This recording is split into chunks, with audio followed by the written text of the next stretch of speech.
Yo les amis, c'est Bart, j'espère que vous allez bien. Moi, je vais vraiment super bien. Aujourd'hui, donc, vidéo déballage et de prise en main de smartphone que j'ai reçu récemment. Donc, j'ai déjà testé le Galaxy A13 3 4G. Là, je teste le Galaxy A13 5G. Dire Samsung a bien compris la leçon, donc il diversifie les modèles. Et puis, c'est surtout qu'il y en a pour tous les goûts.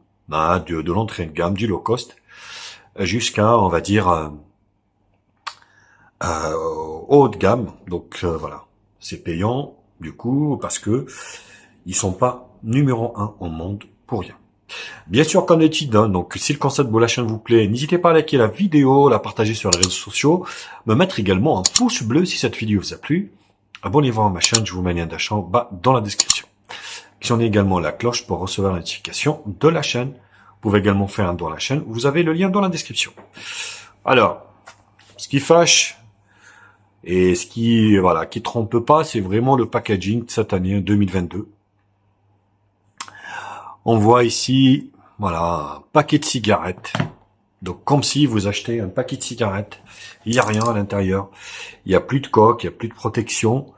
Donc, ils vous vendent le téléphone, mais ils savent que derrière, il va falloir, on va dire, bien évidemment, rajouter le prix du chargeur. Si vous voulez de la charge rapide, bien sûr, il va falloir acheter du Samsung, sinon ça ira pas.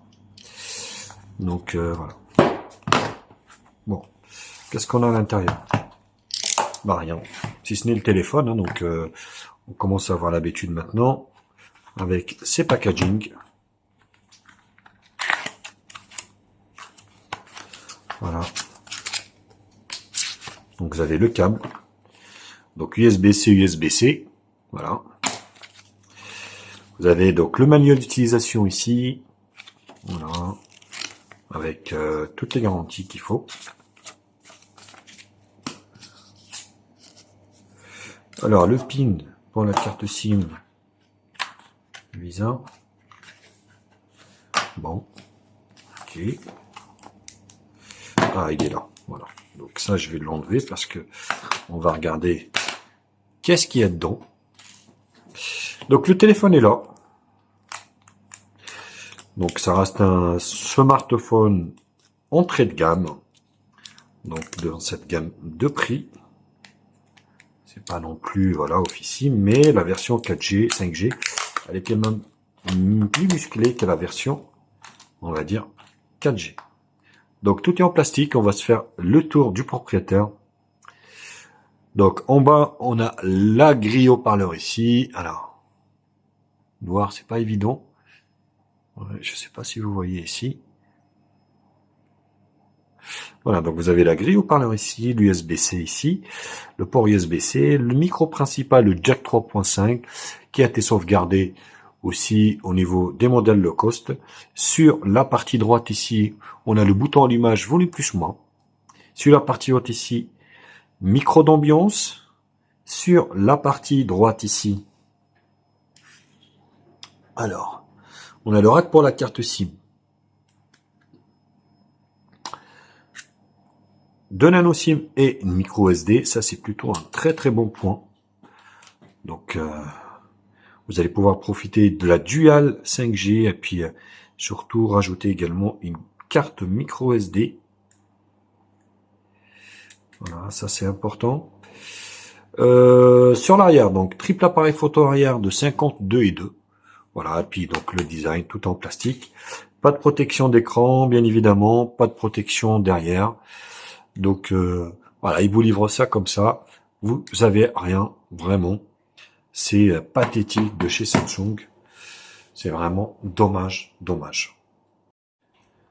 Quelques caractéristiques au niveau de ce téléphone. Donc il est équipé d'un écran TFT PLS de 6.5 pouces. Résolution, on est sur du HD+. Et oui, malheureusement. 720 x 1600, format 29e, avec une densité d'écran de 270 ppi, donc il a 4 Go de RAM, 64 Go de stockage. Il est équipé d'un processeur de chez MediaTek, le Dimensity 700, donc un processeur 5G, d'où voilà donc le fait qu'il est 5G. C'est un bon smartphone, enfin c'est un bon processeur. j'ai oublié, le taux de rafraîchissement de l'écran est de 90 Hz. Donc ça, c'est aussi un bon point. Il est équipé d'une batterie de 5000 mAh. Il est Bluetooth 5.0, 5.0, A2P, A2DP, LE, Wi-Fi ABGNAC 2.4 et 5 GHz. Il fait NFC également. Voilà, donc je pense que j'étais assez complet là-dessus. Donc, ici, oh, France et France. Suivant. Suivant. Donc, vous pouvez le voir, hein, donc la dinde n'est pas lumineuse. Sur le simple et bonne raison que on n'est pas sur un écran, enfin, Full HD ou AMOLED, on va dire, technologie AMOLED, malheureusement. Donc, il fallait bien faire des concessions quelque part. Alors, c'est le moment de configurer le lecteur d'empreintes digitales. Modèle. Je vous conseille bien évidemment de ne pas utiliser votre téléphone directement à l'achat comme ça. Il faudra le protéger. Je vous conseille. Pas de problème au niveau on va dire, du lecteur d'empreintes digitales. Ça fonctionne plutôt bien. Voilà. Suivant. Donc on doit être sur MUI 4.1, basé sur Android 12, il me semble.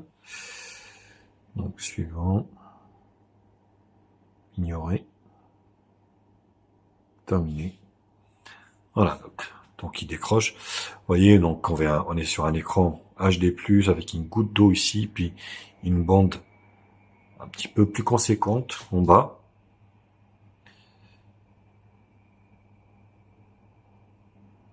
Bon, on va lui laisser le temps de réfléchir un peu. Voilà. Voilà. Donc il a eu le temps un petit peu de réfléchir. Voilà.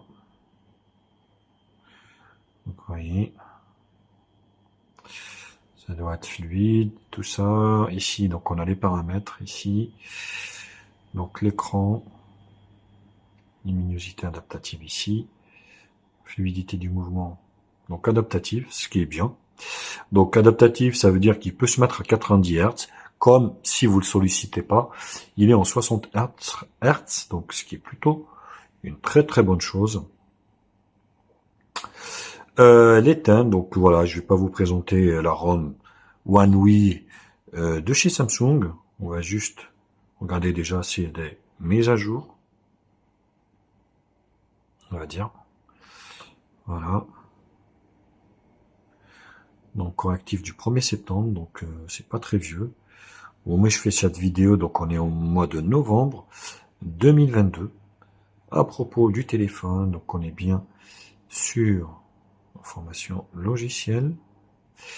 Donc on est bien sûr sur One UI 4.1 Android 12. Voilà. Mise à jour système. Donc, ce qui est plutôt bien. Bon. Bah, ça a l'air fluide de toute façon avec les 90 Hz. Ça pouvait être que fluide. Donc là, c'est les raccourcis. Hop. Voilà. Le mode sombre ici. Après, un mode sombre sur le LCD, ça ne change pas grand-chose. On va essayer le lecteur d'empreintes digitales.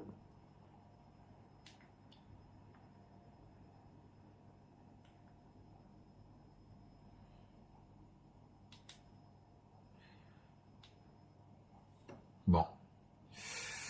Hop. Voilà, ça fonctionne. Ça fonctionne, donc il n'y a pas de souci là-dessus. Et puis l'appareil photo, donc on est sur un 50 millions de pixels. Autant vous dire, il n'y en a qu'un derrière, 52 et 2, pour le flou et la profondeur, ainsi que le macro. Donc on va mettre en 16 neuvième. Les réglages ici. Hop, réduction, gris, ça c'est bien. Le filigrane, c'est aussi bien. Voilà. On va essayer de prendre une petite photo ici.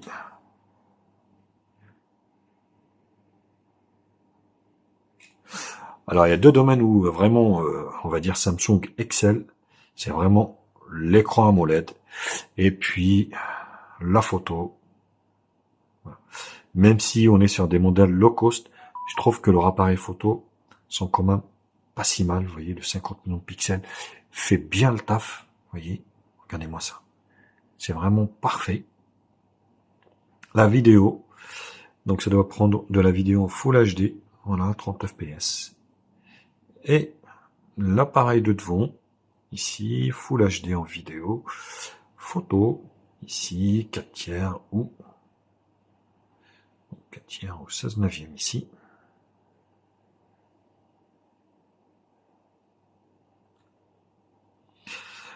Comme je vous l'ai expliqué, l'avantage, voilà, de Samsung, même si on est sur, voilà, c'est vraiment propre, hein. Franchement, voilà, c'est vraiment super au niveau, on va dire, de l'appareil photo. Voilà, bah écoutez, donc j'en ai fini avec la prise en main et le déballage de ce Galaxy, on va dire, A13 5G. Bien évidemment, comme d'habitude, n'hésitez pas à liker la vidéo, la partager sur les réseaux sociaux, mettre également un pouce bleu si cette vidéo vous a plu. Abonnez-vous à ma chaîne, je vous mets le lien de la chaîne en bas dans la description. Actionnez également la cloche pour recevoir la notification de la chaîne. Vous pouvez également faire un don à la chaîne, vous avez le lien dans la description. Sur ce, je vous quitte et je vous dis à très vite. Allez, tchuss.